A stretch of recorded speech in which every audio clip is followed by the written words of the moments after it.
શ્રી સ્વામિનારાયણ ભગવાનની જય.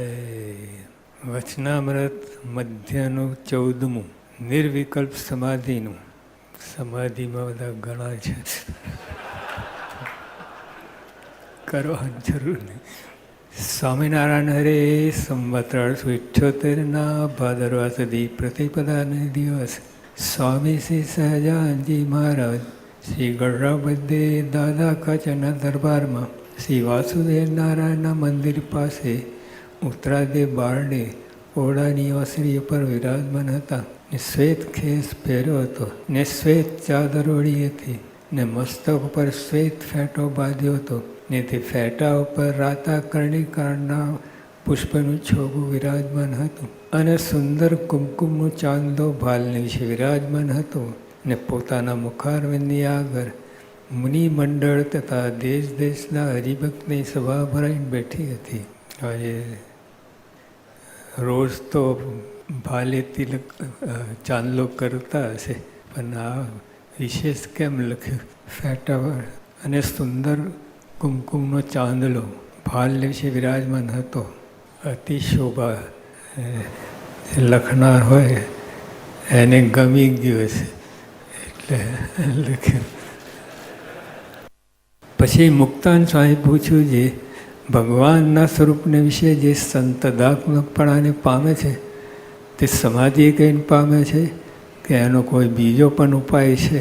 મુક્તાન સ્વામી પૂછ્યું છે કે મહારાજ, એવી સમાધિ હોય નિર્વિકલ્પ સમાધિ, તે એનો સમાધિ કરીને જ થાય છે કે બીજો ઉપાય પણ છે?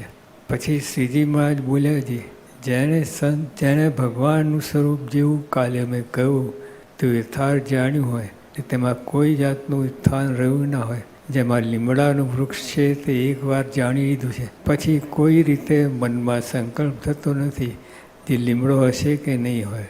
મહારાજે સરસ સુંદર દ્રષ્ટાંત આપ્યું, એકદમ સાદું સરળ સચોટ બેસી જાય એવું મનમાં કે આપણે લીમડો હોય, ઉપર લીમડો જતો એટલે મહારાજે લીમડાનું દર્શાન કે બીજો વૃક્ષ પણ, એટલે ટૂંકમાં કોઈ ઝાડનું વૃક્ષનું પણ નિશ્ચય હોય તે એકવાર જાણી લીધું પછી કહેવું ના પડે. અને કઈ સચોટ વાત છે!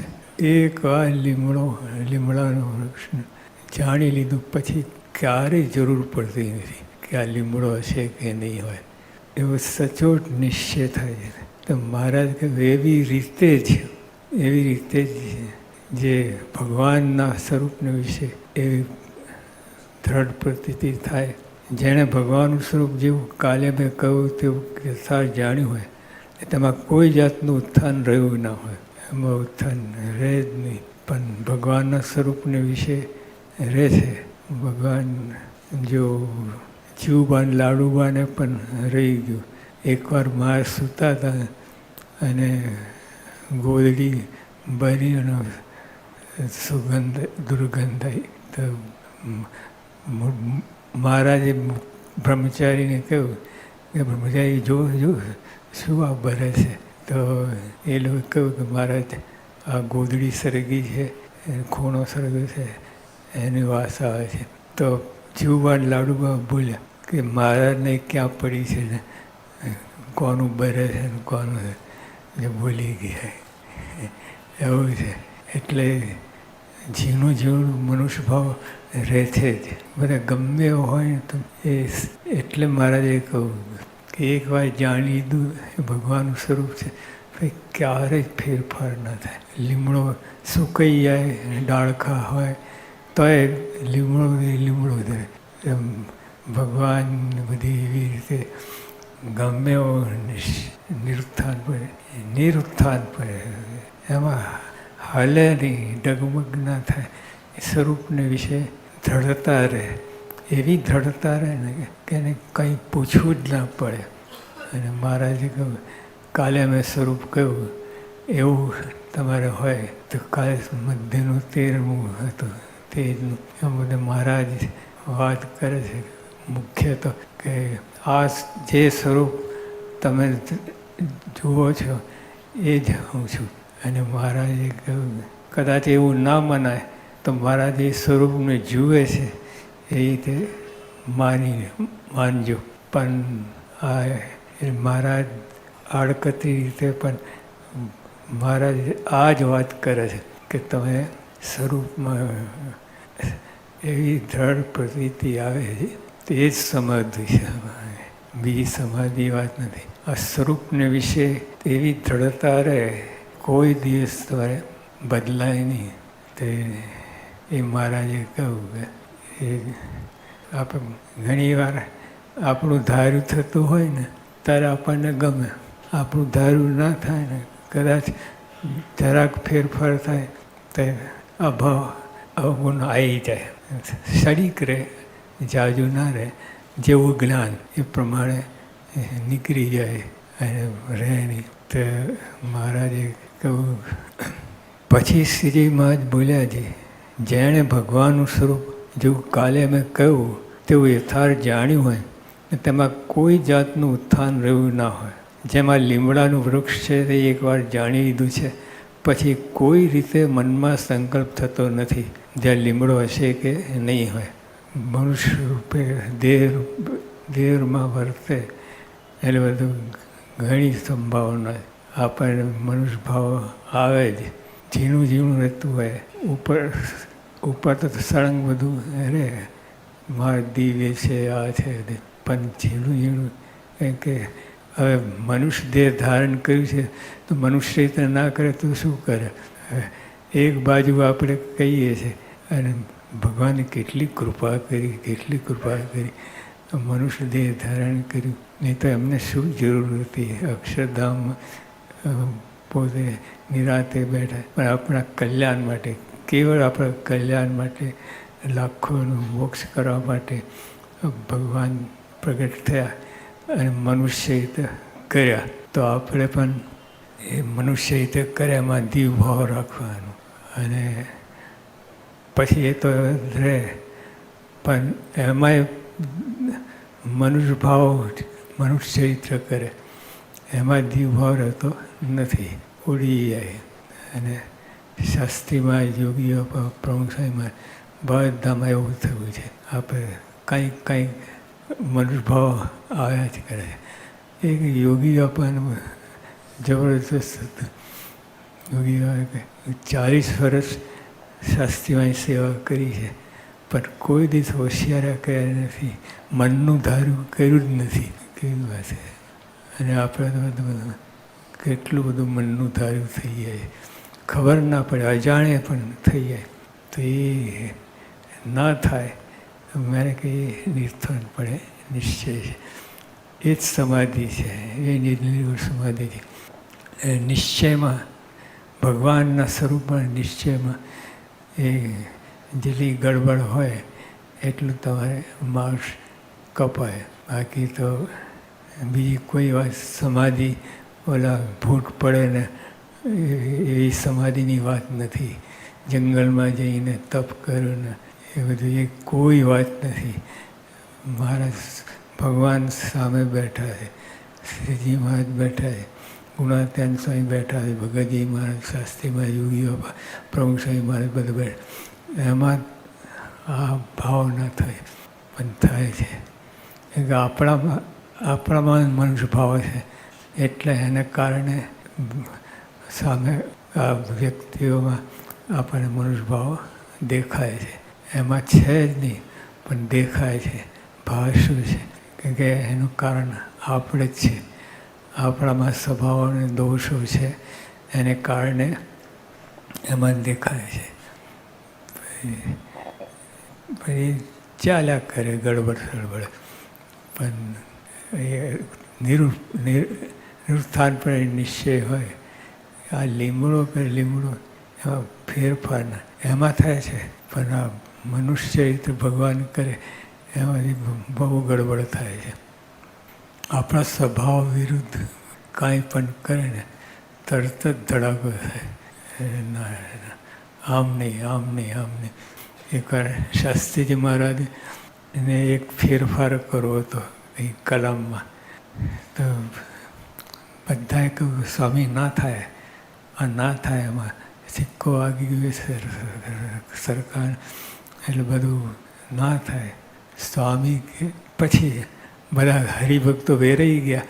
પછી સ્વામી એક હરિભક્તને કે આ બધા મના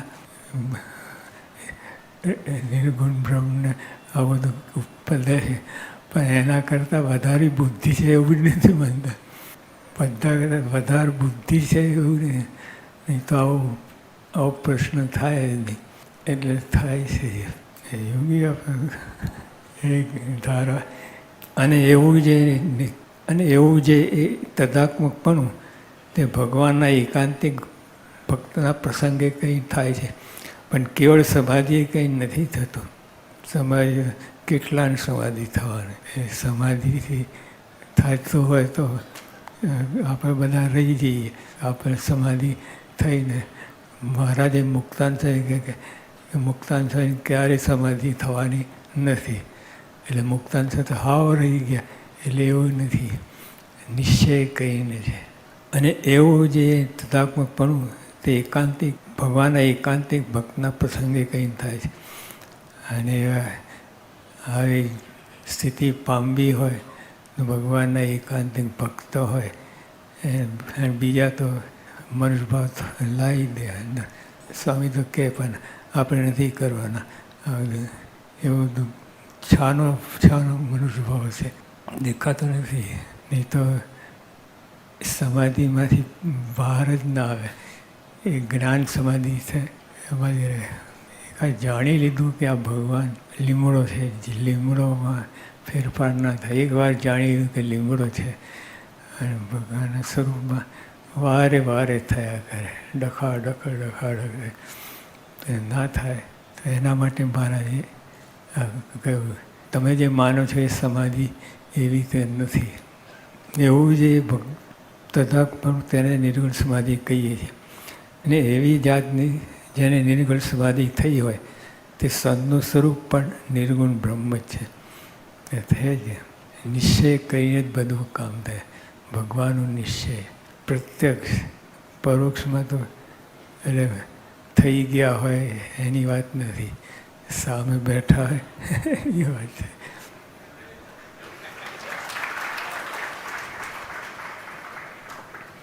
અને એવા અડગ નિશ્ચયવાળા જે સંત તે નિવૃત્તિ માર્ગની વિશે પ્રવૃત્તે અથવા પ્રવૃત્તિ માર્ગની વિશે વર્તે તો પણ એનું નિર્ગુણ જ સ્વરૂપ છે. શાસ્ત્રીવાદ કેવી પ્રવૃત્તિ, યોગીઓ પ્રમુખ સાંઈ ક્યારે હાથમાં લીધી છે, પણ પ્રવૃત્તિ કેટલી બધી છે, પણ તો એનું સ્વરૂપ નિર્ગુણ બ્રહ્મ છે. એટલે જેમ લોઢું હોય એકવાર જાણી પછી મટતું નથી. એ ગમે એ રીતે લોઢું આપણે દેખાય. એટલે આ એકવાર જાણી આ નિર્ગુણ બ્રહ્મ જ છે, નિર્ગુણ સ્વરૂપ છે. તો એ હવે ચંદ્રમાંથી કોઈ મંગળ કે ગમે ગ્રહમાંથી કોઈ વ્યક્તિ આવતો હોય તો એને એકવાર જાણી લીધું પછી ફેરફાર ના થાય એવું. એટલે બહુ સૂક્ષ્મ વાત છે. એની જ કુસ્તી ચાલે કરે. જ્ઞાનીને એની કુસ્તી ચાલે. જ્ઞાની હોય જેમ નારદ અને સંકાદિક એ સર્વે નિવૃત્તિ માર્ગની વિશે પ્રવર્ત્યા અને સપ્તઋષિ તથા જનકાદિક રાજાએ એ સર્વે પ્રવૃત્તિ માર્ગની વિશે પ્રવર્ત્યા, પણ એ સર્વેને ભગવાનના નિશ્ચય કહીને નિર્ગુણ જાણવા. પ્રવૃત્તિ કરે કે ના કરે બધી એ બધું જુદી વાત છે. પણ સ્વરૂપનો નિશ્ચય છે, ભગવાન સ્વરૂપનો નિશ્ચય એને કહીને નિર્ગુણ જ જાણવા. અને નિવૃત્તિ માર્ગની વિશે પ્રવૃત્તિ આવે ને જો ભગવાનનો નિશ્ચય ના હોય તો તેને માયિક ગુણે કહીને સગુણ જાણવા. અને એમ જાણવું જે આ અતિશય ત્યાગી છે, ત્યાગી જણાય છે, પણ એને ભગવાનનો નિશ્ચય નથી માટે અજ્ઞાની છે, તે જરૂર નરકમાં જશે. અજ્ઞાની વાત આપણા મતે કેટલું બધું જ્ઞાન ધરાવતો હોય, પારણો કરે બધા કરે, પણ ભગવાન નિશ્ચય નથી. તે મારે કે અજ્ઞાની જ છે. મારા તો 100માંથી 100 આપે અથવા 0 આપે, બીજી વાત જ નહીં. આ અતિશય ત્યાગી જણાય છે, પણ એને ભગવાનનો નિશ્ચય નથી માટે અજ્ઞાની છે તે જરૂર નરકમાં જશે. નરકમાં આ નરક જુદી જાતનું, જેમ ઓલા રાજા કોઈ રાજવી પુરુષ હોય એની કેદ એની જુદી જાતની હોય, એને બધું ખાવા પીવાનું બધું જ હોય, પણ નજર કેદ કે નજરની બહાર જાય નહીં એ રીતે કેદ. અને જેને ભગવાનના સ્વરૂપનો એવો નિશ્ચય છે ને જો તેમાં કંઈક થોડી ઘણી ખોટ રહી ગઈ છે તો પણ તે ભૂડી ગતિ નહીં પામે, પણ કંઈક ભૂંડાશ તો એવી ગતિને પામશે ને જો તેમાં કાંઈક થોડી ઘણી ખોટ રહી ગઈ છે તો મને ભૂડી ગતિ નહીં પામે, તે તો અંતે જાતા નિર્ગુણપણા જ પામશે. કારણ કે સવરે રસ્તે છે, સવરી દિશામાં માર્ચિંગ કરે છે, એટલે અત્યારે તો ગમે ત્યાં હોય પણ અંતે જતાં એ નિર્ગુણપણા પામશે. અને જેને ભગવાનના સ્વરૂપનો એક તો એવો નિશ્ચય નથી ને તે શુદ્ધો ત્યાગી રહેતો હોય ને કામ ક્રોધ લોભાદિકને ટાળ્યામાં સાવધાનપણે વર્તતો હોય તો પણ એના ટાળ્યા કામાદિક નહીં ટળે. બધો નિશ્ચય વડે જ બધું છે. દોષ ટળવું, ના ટળવું, બ્રહ્મરૂપ થવું, એકાંતિક થવું, બધા તો ભગવાનનો નિશ્ચય કેવો છે એના પર આધાર. એ તો બહારની સ્થિતિ એવું મહારાજે કહે કે કામાદિક ટાળાને સાવધાન થઈને, ગડબડ ગોટાવા નહીં, લફડ ઝફડ નહીં, સાવધાન થઈને કામાદિક દોષ ટાળવાનો મતતો હોય પણ તો એના કામાદિક દોષ નહીં ટળે અને અંતે જતાં વિમુખ થશે. ને કામ ક્રોધ લોભાદિકને ટાળ્યામાં સાવધાન થઈને વર્તતો હોય તો પણ એના ટાળ્યા કામાદિક નહીં ટળે અને તે અંતે ખરાબ થઈને નરકમાં જ જશે. અને આવું જે ભગવાનના સ્વરૂપનું જ્ઞાન તે જેને થયું હોય ને તેને થોડી બુદ્ધિ હોય તો પણ એ મોટી બુદ્ધિવાળો જાણવું. અને આવું ભગવાનના સ્વરૂપનું જ્ઞાન જે ના હોય ને તેને જો ઝાઝી બુદ્ધિ હોય તો પણ તેને બુદ્ધિહીન જાણવું, કાઢી નાખે.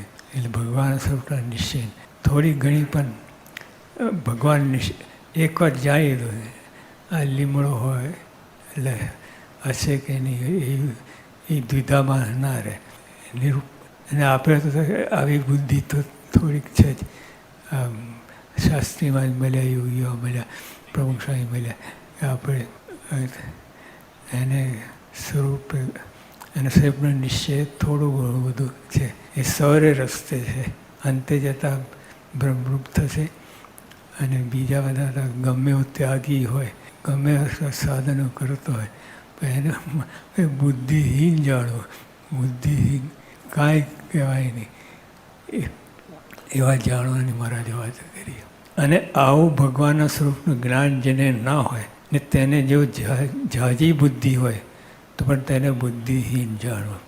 ઇતિ વચનામૃતમ એ તે મધ્યનું 14મું વચનામૃત થયું.